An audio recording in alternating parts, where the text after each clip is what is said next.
Journalism is under attack like never before. No, it's been tear gas fired. You have to have the facts. Beautiful, but tragic. Because people are doubting everything. You're the only way of telling their story. How would you describe this outbreak? Something like an apocalypse. You're going to be really tired. You're going to be really scared. It's too dangerous here.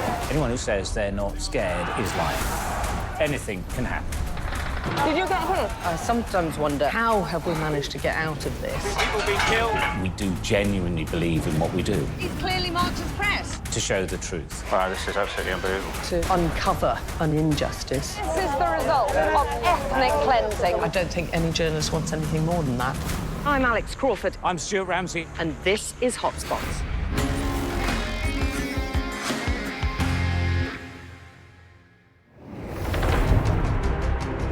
Good morning, you're watching a special dedicated channel for the UN Climate Change Summit, COP26.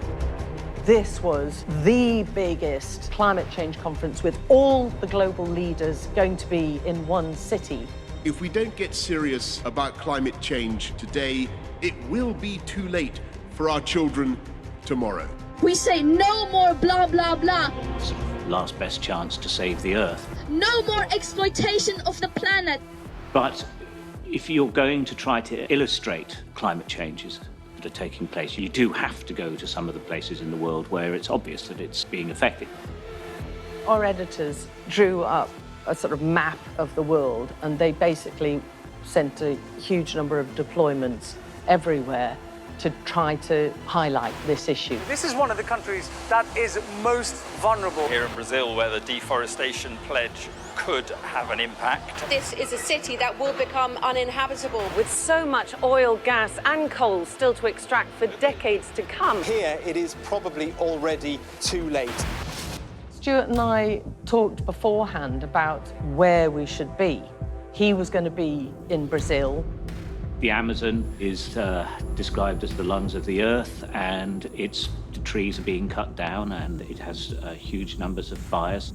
Both thought, I should be trying to get to Madagascar. Its crops are being eaten by these plagues of locusts. It has tremendous cyclones and floods and droughts. It is climate change all in one. I think what we were most worried about is that trying to make it interesting enough, because what you want as a journalist is to grab the public by the neck and make them watch you.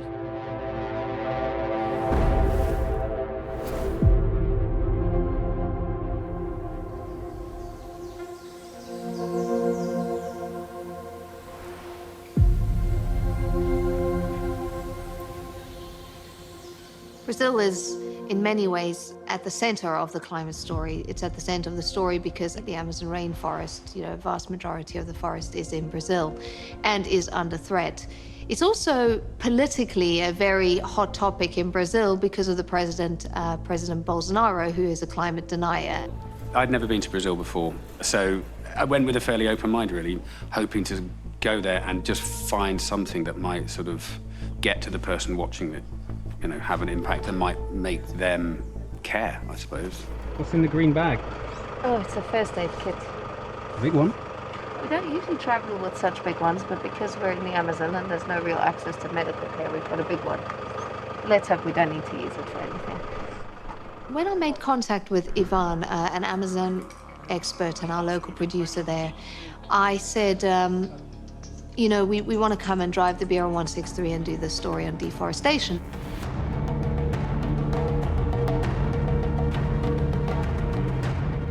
The R163 is a highway that goes right through swathe of land of the Amazon, right through the jungle.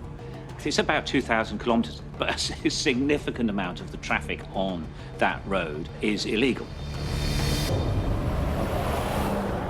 Illegal logs, illegal cattle movement, and our job was to go and try and see what this road was like, and also to sort of see the effects it had.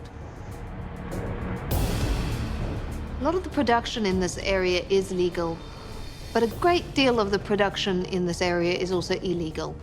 And that means there's a real skepticism, not just a skepticism, but a hatred, really, of journalists, for starters. And so A number of times, you know, when we wanted to stop along the BR-163 to film deforestation, or at one point we stopped to film palm oil trees being cut down, there is a tension. There seems to be this sense that people are talking to one another, and certainly you get the sense that even from this distance, we were spotted and they stopped and sent someone down to look. So I think we're probably moving on. More environmental journalists have been killed in Brazil than anywhere else in the world. Environmental activists are murdered regularly. So it is a dangerous land because it's worth a huge amount of money. We pulled off the road at one bit of the BR-163, and it was kind of tree-lined, and then suddenly it just opened up into wide space, and we pulled off to go and see what it was. And what we found was what I'd pretty much describe as a tree graveyard.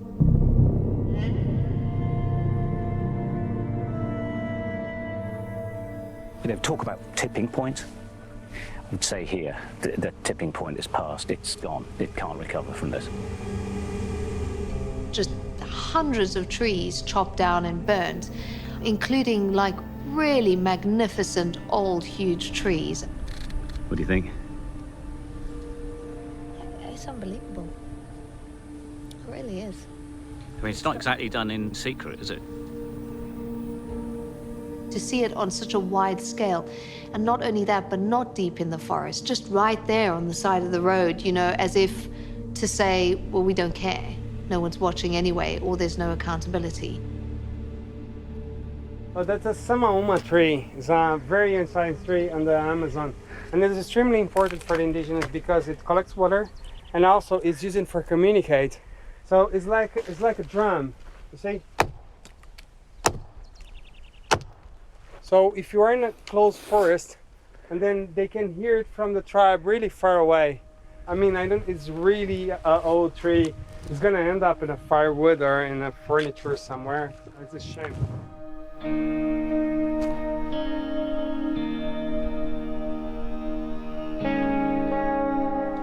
It's not paradise lost, it's a paradise stolen. I mean, it's been completely selfishly just stripped. It's hard to believe we're actually in the middle, the heart of the Amazon rainforest, and yet all you can see is farmland.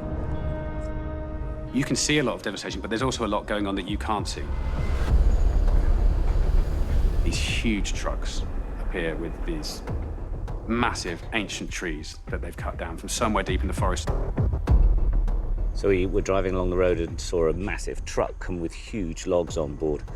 And so we drove up the road that it had come out of, and we're now at a logging camp, which is like really difficult to get into as a rule, but for some reason they're being quite friendly. É assim, a gente tinha o maior prazer em levar vocês lá dentro para vocês eles conhecerem. Não dá de vocês pegarem autorização no ICMBio e voltar aqui para a gente mostrar. Então é o prazer de a gente mostrar. As he was walking away, the guy who was with him, who's been very helpful as well, was just laughing to himself. It's like, yeah, they're really going to give you a permit.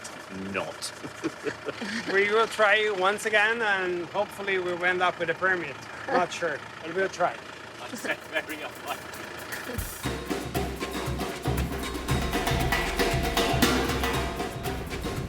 Most of the time, how people stopped you doing stuff there was to hit you with delays. So he's obviously going to go in and see if the loggers allow us to film. Yes, of course you may film, it's no problem. You need to drive 6 hours down the road, get the paperwork, get it signed and come back. Because they know you're not going to do that. Very jumpy all the time. They just changed their mind. They don't want us to getting in. It's never smooth in the Amazon. I mean, they could overreact our situation in here, so I'm gonna do it from safe side.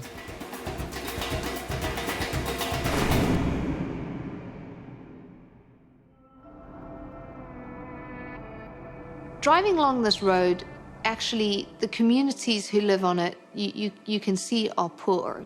They don't have much, and they used to have the rainforest. You know, we met Joao in his house. Is that with Stuart? He's lived where he's lived his whole life. He was born there, and he described to us how when he was growing up, there wasn't even a road.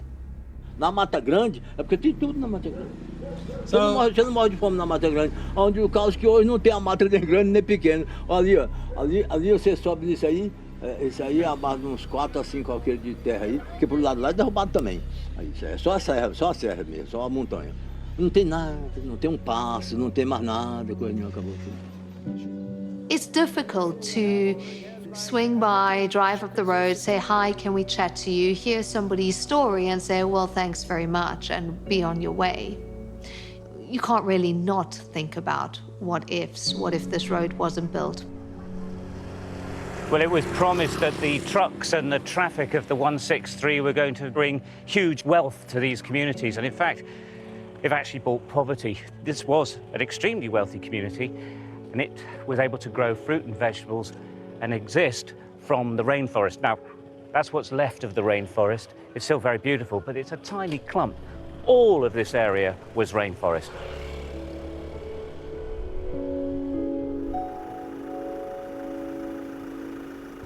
Nothing happens without your fixer, and Ivan was a very good fixer. I mean, when we filmed the stuff with the cows, that didn't happen without him. Well, I don't know what he said. I mean, why would they even let us in there with a camera? What they're doing is illegal.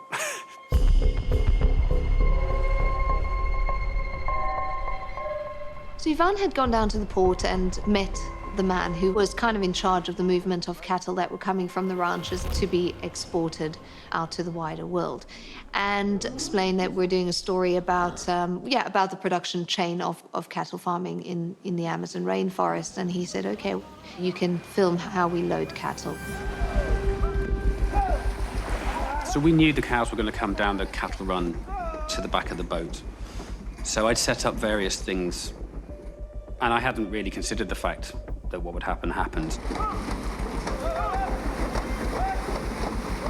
The last cow that came up the ramp sort of stumbled over part of that ramp and collapsed. Then kept slipping and sliding, and it just got weaker and weaker and weaker.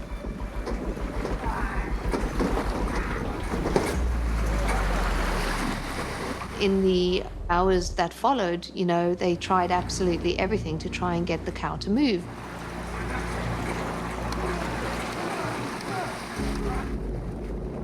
You remember a lot of these steer are often genetically engineered, so they're actually really heavy. They're not particularly good at moving at the best of times. I don't think that one, I think it's going to drown there. I think it is, yeah. Pulling its tail, they were trying to drown it so that it would get angry and then get up and go, kicking it in the face. I mean, the footage speaks for itself. It's really fucking horrible, yeah. Yeah, I might be a vegetarian again after this, to be honest. The reason why it's barbaric, and this ultimately goes to the root of the story, those steer are not legal. They have been raised on farms that aren't legal, and they're being sold and will slowly become legitimate through illegal methods. They're worth an awful lot of money. If the 100 steer are supposed to get on that boat, 100 have to get off, dead or alive. Put it this way, none of us had a steak that night. Yeah, that had quite a profound effect on me, that section, actually. It was a real wake-up call for me about awareness. Do you know where your food comes from? Because the fact is that that cow, that they export from there to Europe. I don't think people really understand the results of having a nice beef on the table. It's was like a really tough time to watch it. Horrible.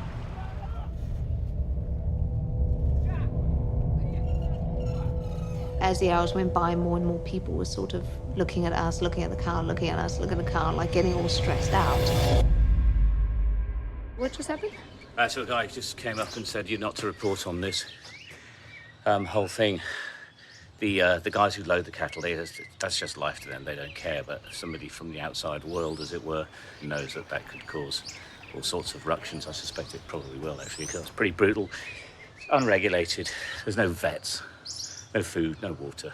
That animal, I cannot see how it's going to survive. An overnight boat trip and then 4 days in a truck? No way. When we started getting threats from the ranching community saying, you can't show that, it makes the whole beef industry in Brazil look bad, and then the messages started getting a bit more, you know, your life will be in danger if you show it. Just like I want to share the situation with you guys. I just received a message. Unfortunately, they want us to pretend that we haven't seen that situation. We haven't seen like all the violence against the cattle. So actually, I think he wants to somehow us to fix it and delete the footage. Yeah, if someone says you can't film something, then that's probably, in your mind, that's something that needs a picture taking of it. So they were starting to track who we are and what we are doing and make a lot of questions. Could be like a sort of risky situation that we should be aware of it. Trouble with the ranchers and in fact the loggers, they have a history of being quite violent to people who say things about that they don't like, and that's why so many environmentalists end up in a lot of trouble, right? Yeah, it's a kind of censorship with a gun. So it's not a law. So somebody has said, don't show this. Well, you know, I am going to show it because we weren't there, it wasn't hidden. They knew we were there, we'd been there all day. There was nothing to hide about it. But you can tell us why you think it's not representative of what happens and all the rest of it.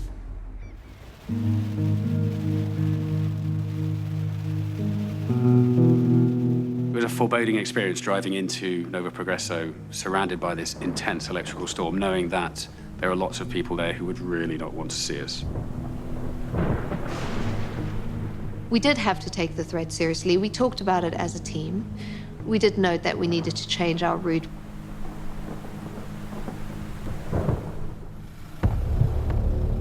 It was very easy in these situations to get extremely paranoid and do things like fleeing in the middle of the night.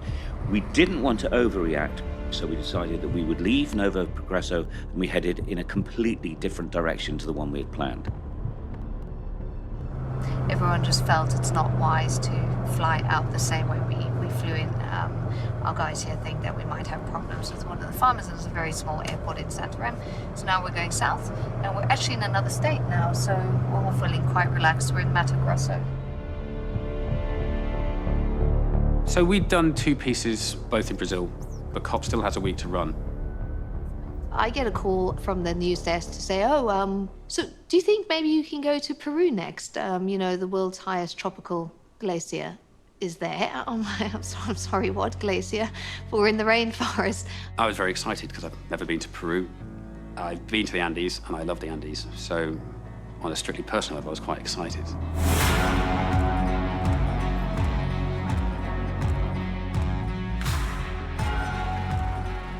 So we flew into Lima from Brazil. We then drove all the way towards the Cordillera Blanca mountain range in the Andes. I've never been to Peru before, new country. None of us have been to Peru before. First time in Peru, and first time in Peru and coming as Yoda. I hate these masks. We're going up a glacier, hopefully, if we can deal with the acclimatization, which is actually quite a big thing because it's really, really high. It's like almost Everest base camp high. It doesn't matter how fit you are, just some people get affected by it, and really badly, and some people not so badly. The first thing is headaches, but I mean, you can get to a later point where actually you die really quite quickly. You know, you're supposed to stop on your journey up, let your system get used to being at altitude and keep moving up and keep moving up. We didn't have time to do that. We sat down with Charlie, our mountain guide who we'd met, who was going to take us up to the glaciers. And we started to work out what was actually possible in the time that we had. The plan today, chaps, is we'll depart from the lodge here. Our 2 transport 4x4s will drive up the Yanganuka Gorge and arrive at 4,600 meters at the switchback here, trek on a contouring line around the mountain, and we should make it there by about midday. No, but I'm even walking up here to come to breakfast. I was out of breath, so, you know.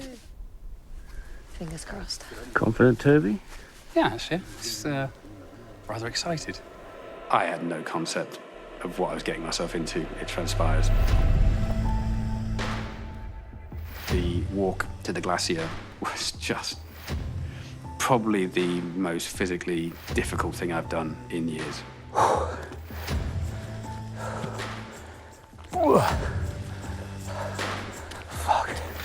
You finding it, Dom? You know, hard. All good. My legs felt like logs. You know, I would consider myself a relatively fit person, and I do a lot of walking generally, but this was just on a whole nother level. Have fun? Yeah, it's great. Excellent. I remember thinking, well, you know, Stuart's a little older than me, maybe I should keep an eye on Stuart. Stuart's like a machine. What? Yeah, look where I'm walking. I mean, Stuart powered through it. Yeah, I was like, oh, okay then. So we all felt like we better keep up. You brought cash, right? There's a lovely little pub up there.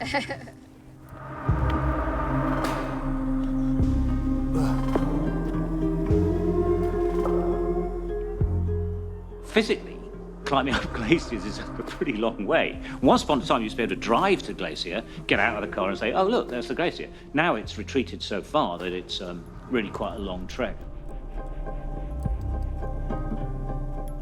That's incredible. 4,833. Whoosh. You can see that almost like polished rock slab is a very different tone, and below you can see the sort of golden grass in the rocks. When I was here 17 years ago, or maybe even 15 years ago, there's maybe one waterfall coming off that glacier. That has receded all the way back, so a couple of 100 meters. And when I was actually up here in November a couple of years ago, there were 9 waterfalls coming off it. It's melting before your eyes. I mean, I was crying. I was filming a clip and just crying.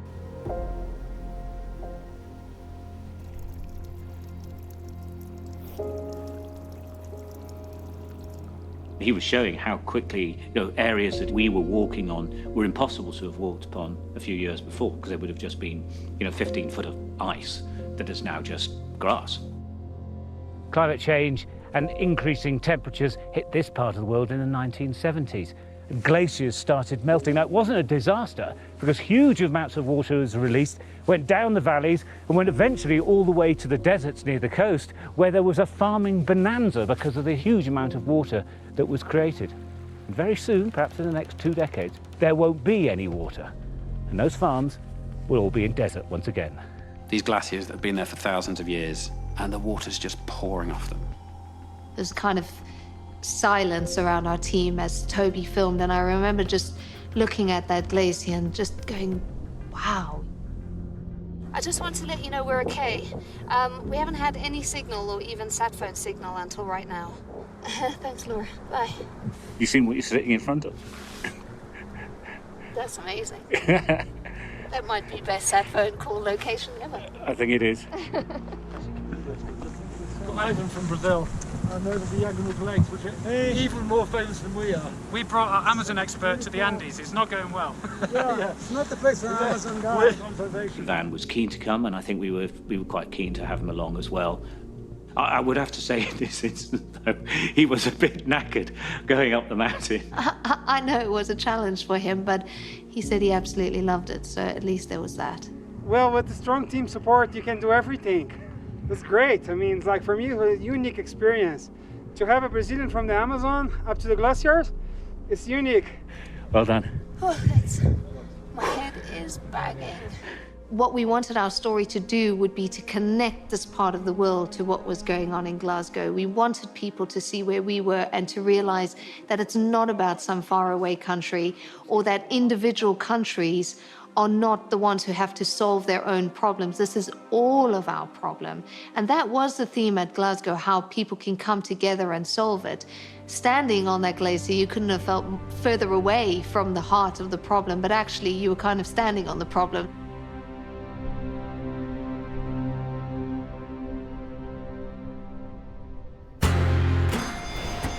Up next. This is a fragile win. As the fate of the planet lies in the hands of world leaders at the COP climate conference, It was deemed to have been a success because it wasn't an abject failure. I'm in Madagascar, a country on the brink of the world's first climate famine. I don't think it felt much like a success to the people who were digging for water in a dry riverbed.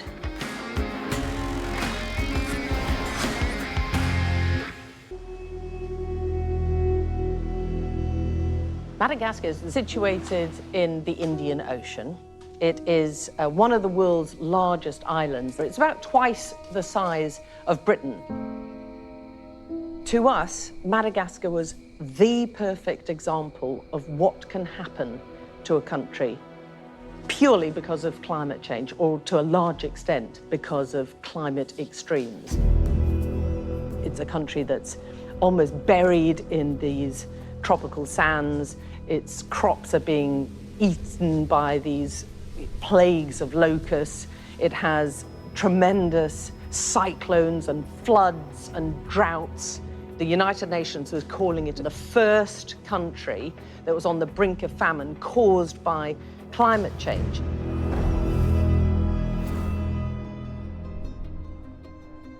Getting in there was very, very difficult, not least because of the coronavirus pandemic. It had shut itself out to the rest of the world, and the government basically had decided it didn't want outsiders in. A lot of sleepless nights for Chris trying to work out how to get in. I really didn't think he'd be able to do it. This is the one that we want. Oh, yes. Welcome to Madagascar. Beautiful. It wasn't easy. I developed quite a few grey hairs on this one. Well, we're here. Somehow it worked. It was totally worth it, but for those weeks before we left, it was the bane of my life. The only time I actually believed we were going to get into Madagascar was when we touched down. And even then, I thought we were going to get turned back.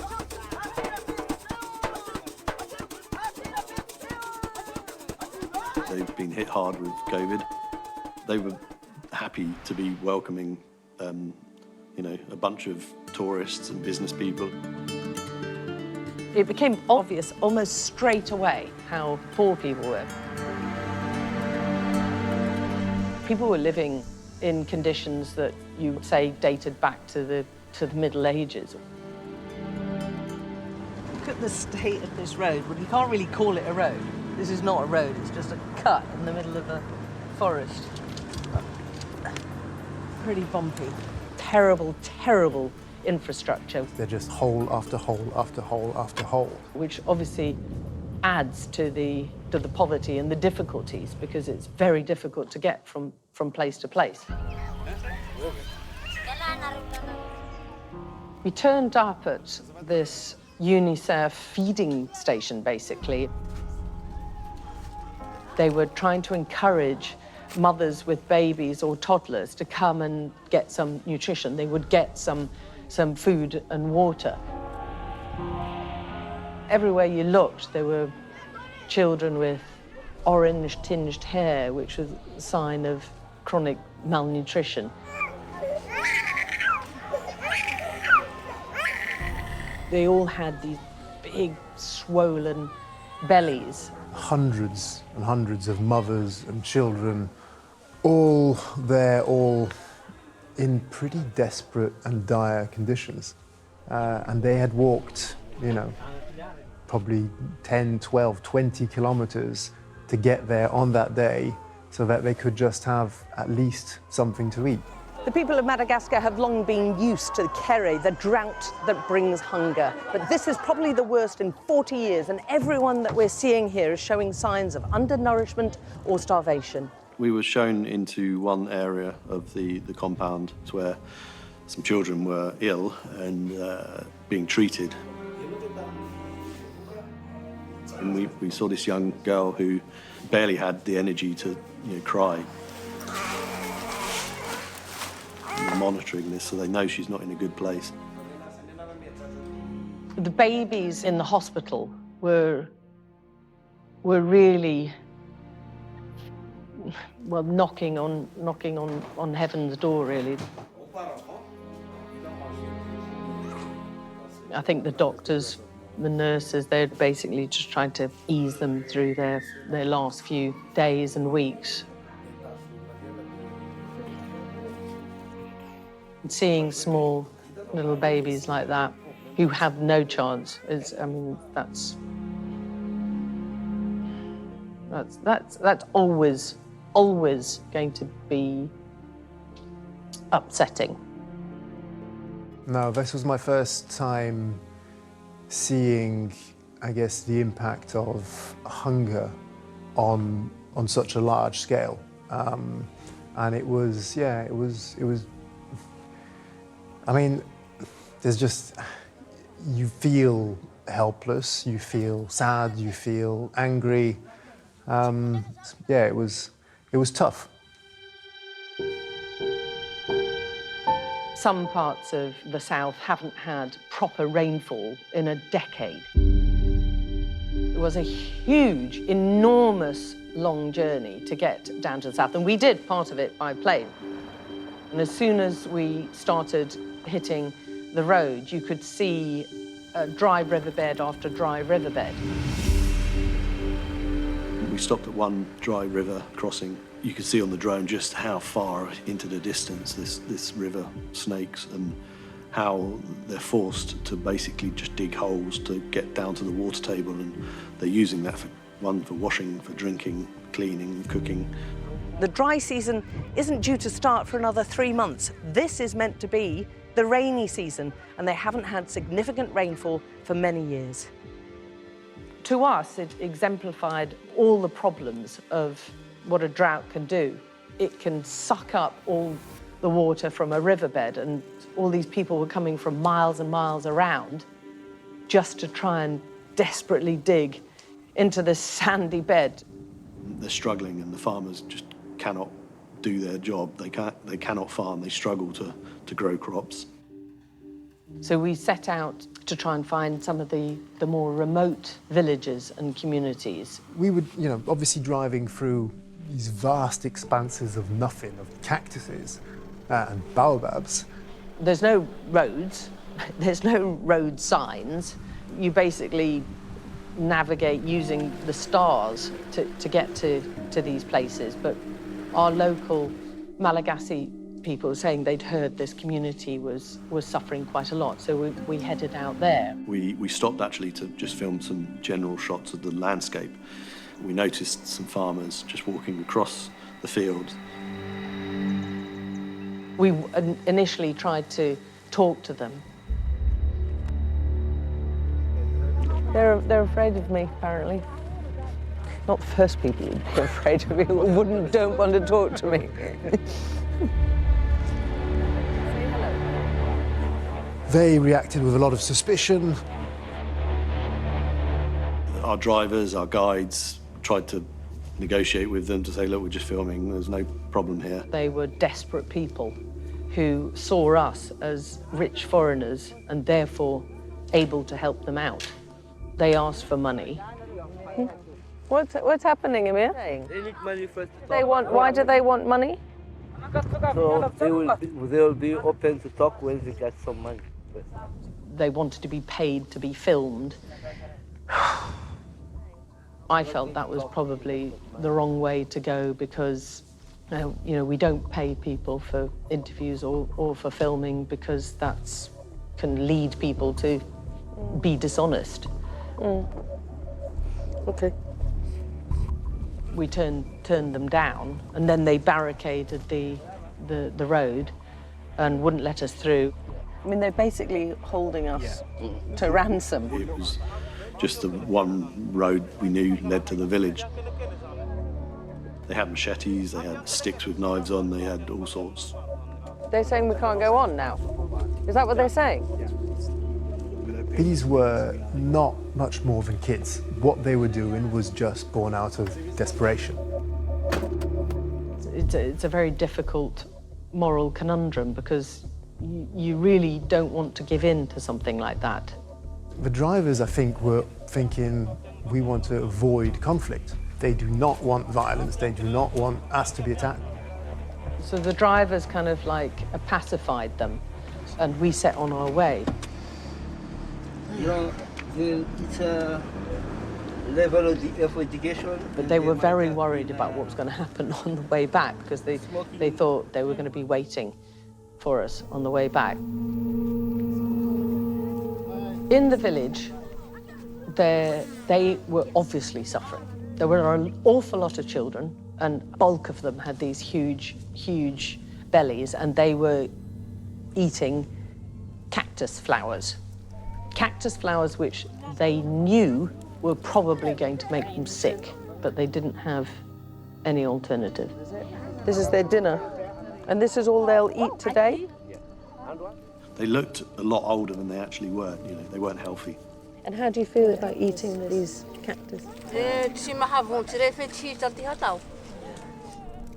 1 in 2 kids under 5 suffer from chronic malnutrition and stunting because they don't have enough food and nutrition to live.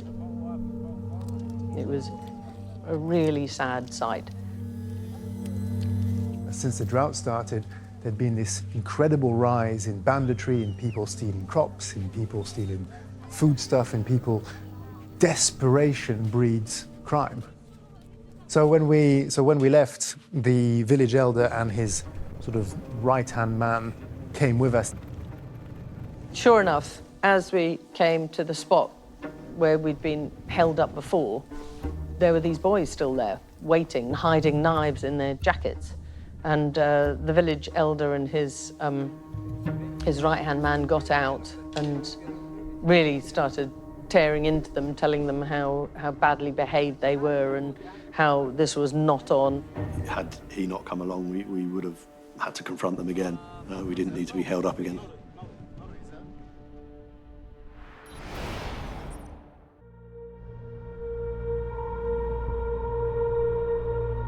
Madagascar should be one of the richest countries in the world based on its natural resources. Instead, it's one of the poorest. Everywhere you look, 360, there's an environmental issue. Illegal mining is, they reckon, the second biggest employer in the whole of the country. It's on a big scale, and they're doing it all over the place. This whole area used to be covered with trees. You can see they've all been cut off now and replaced by a huge mining community. These are sort of old school gold rushes where one lucky team will go to one area and have one lucky find. The gems that are hidden many, many meters below, and they're doing this because they've been driven to it by poverty. They think if they find just one sapphire, just one bit of beryl or one ruby, their lives will be transformed. There's this big black market economy, this huge number of poor people operating in really, really dangerous, pitiful conditions. These holes are everywhere. It's actually quite dangerous with walking around. You've got to look down at where you're walking because there were literally mine shafts just everywhere. What's your feet? It would have been deadly to walk around at night. Just because you could literally fall down 80 meters and kill yourself. Don't want you tipping down there. All of them have this dream that they'll be the ones that find the jewel, the gem that will pull them out of poverty. Whoa, okay. How deep is that one? Come and have a look at this, Kev. Back in my mind, I was thinking, it would be quite an experience to go down that, that shaft. Alex was considering going down. Yeah, I was encouraging her actually, but she was advised not to by our team, the rest of our team. So we gave a small camera to one of the miners who allowed us onto his area, and he filmed for us down the hole. 70 meters is a very long way down, very long way down. It took about 2 minutes from top to bottom. And then when he got down, there was this tiny hole which he crawled through. Whilst he was down there, we're up top talking to the guys who were busy fanning air down their makeshift plastic tube, just delivering air to them. And whilst in the middle of all of this, the bag breaks. What's happened? Is it broken? Yeah, it's broken. Oh, where is it? Where is it broken? Can you show us? Oh, it's torn all the way down the side. Ali's down there and he's running out of air. They sort of try and stick it together with sellotape in what seemed like an agonizingly long time.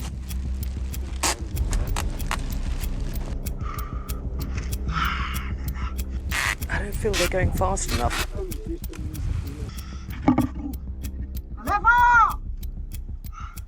After 5 minutes or so, they managed to take the bag up and start pumping air down again.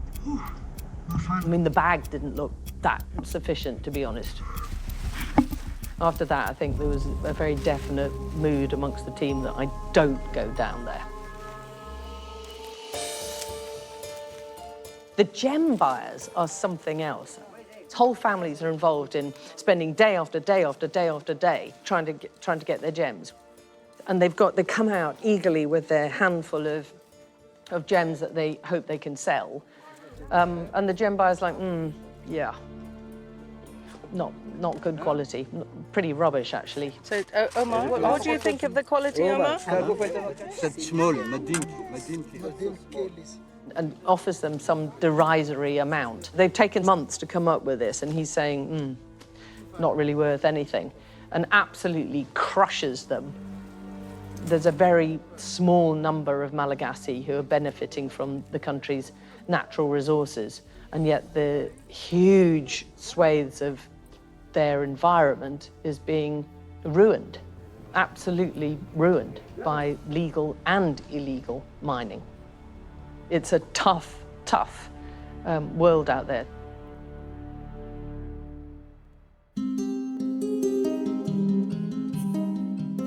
But deforestation is a massive issue. I think most environmental organisations and agencies agree that a huge bulk of their primary forests, maybe up to as much as 90% of Madagascar's forests, have disappeared as a result of deforestation. Is it to clear the trees? Yeah.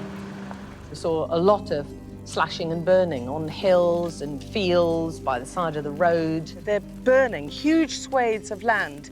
Sometimes it's trees, parts of forest, just vegetation like this, to try and clear the area, to prepare the land so that they can try and grow crops. The slash and burn was pretty mind-blowing. It's having an absolutely catastrophic impact. There's logging on small, medium, and large scale. People are reliant on wood, unfortunately, because they use it for cooking, for keeping themselves warm, as a livelihood. It's a vicious, vicious circle. We were guided in the forests by Christian and his team. He was a bit of a character. He was an infectious sort of quality to him. He really, has a love for what happens there, and his knowledge is second to none.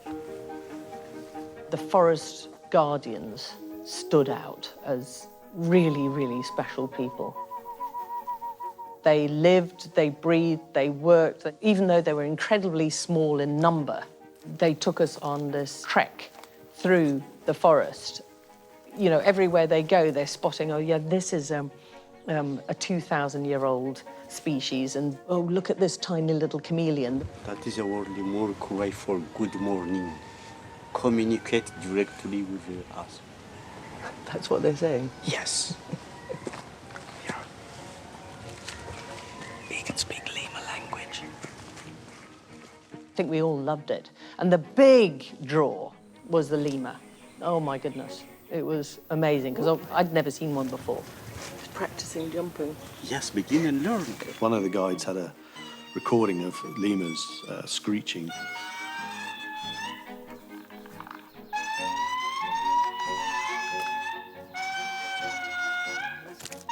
Cacophony of noise, and these lemurs all around us just screaming at the top of their lungs, and it was just simply quite extraordinary.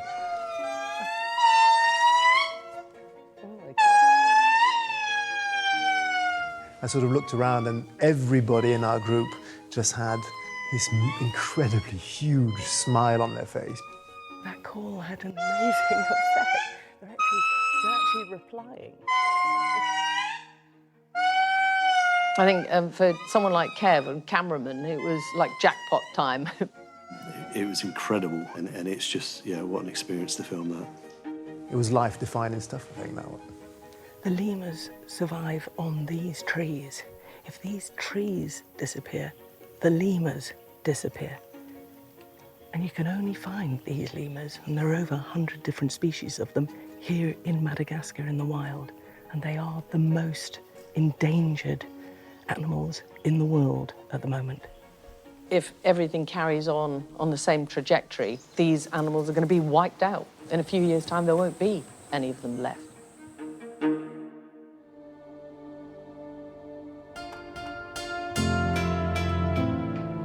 Climate change is really crippling and affecting these very, very vulnerable, poor countries like Madagascar now. It's not happening tomorrow. It's not going to happen 10 years down the line. It's happening now.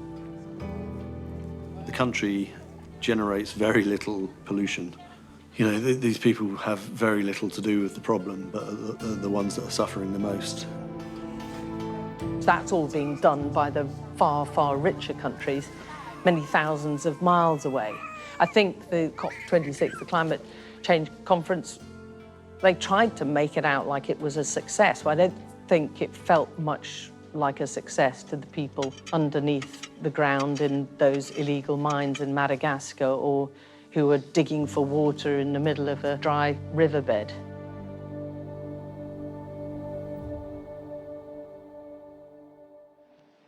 It is so decided.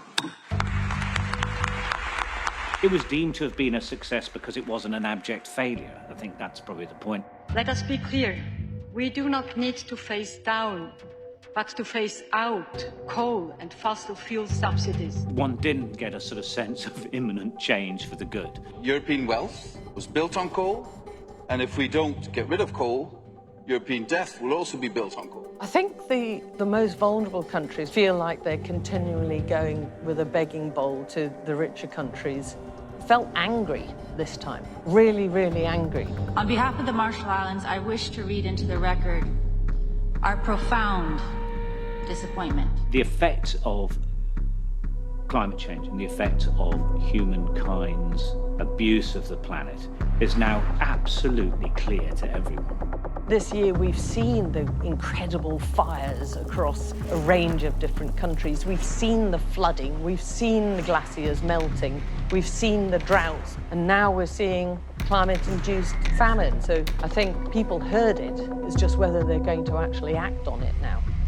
We've moved beyond, if we don't change, this will happen, to this has happened, what are we going to do?